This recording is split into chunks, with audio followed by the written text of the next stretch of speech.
Que s'est-il passé depuis une année, depuis 2 ans, depuis 10 ans, depuis 20 ans, depuis 50 ans, 70 ans? Tu as demandé, tu n'as pas encore reçu. Pourtant, notre Dieu est fidèle. Quand il dit, il fait. Tu dois savoir un secret. C'est que dans le monde spirituel, il y a des frontières. Il y a des portes. Il y a des coupeurs de route. Il y a des voleurs, des usurpateurs. Et sur cette terre, quand tu fais une commande, là, quand tu achètes une marchandise, là, tu suis la marchandise, tu payes la douane, tu payes les policiers, tu payes les convoyeurs, tu payes les transitaires, tu engages même la justice si jamais on t'a volé pour récupérer la chose. Maintenant, pourquoi chez Dieu là, tu as prié et puis tu as assis? Daniel a prié jusqu'à exaucement. Daniel a suivi sa bénédiction. Malgré qu'il y a eu embargo, il y a eu coupeur de route, il y a eu blocage, mais sa grâce est arrivée jusqu'à lui.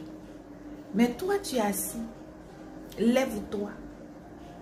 Les frontières qui se trouvent dans le monde spirituel, tu dois les briser. Les embargos là, tu dois les briser.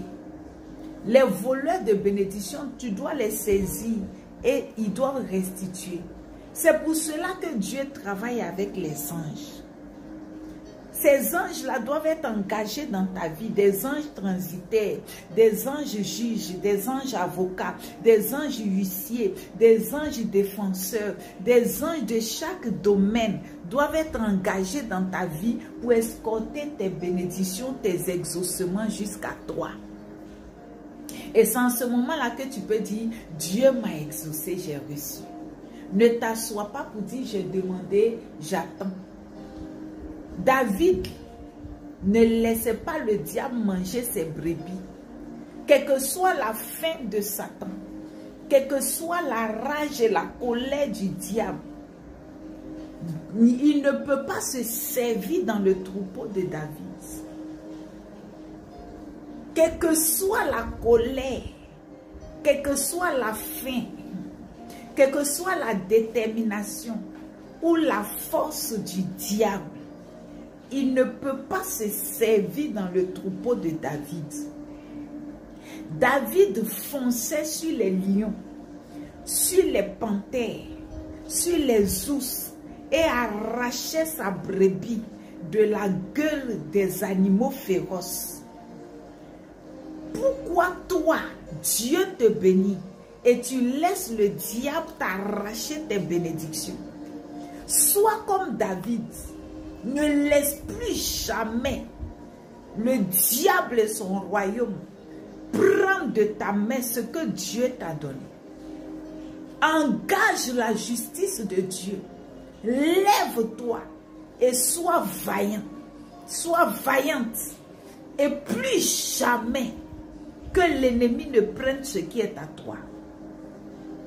Nous avons un Dieu. C'est le lion de la tribu de Juda. Notre Dieu n'a jamais perdu de bataille.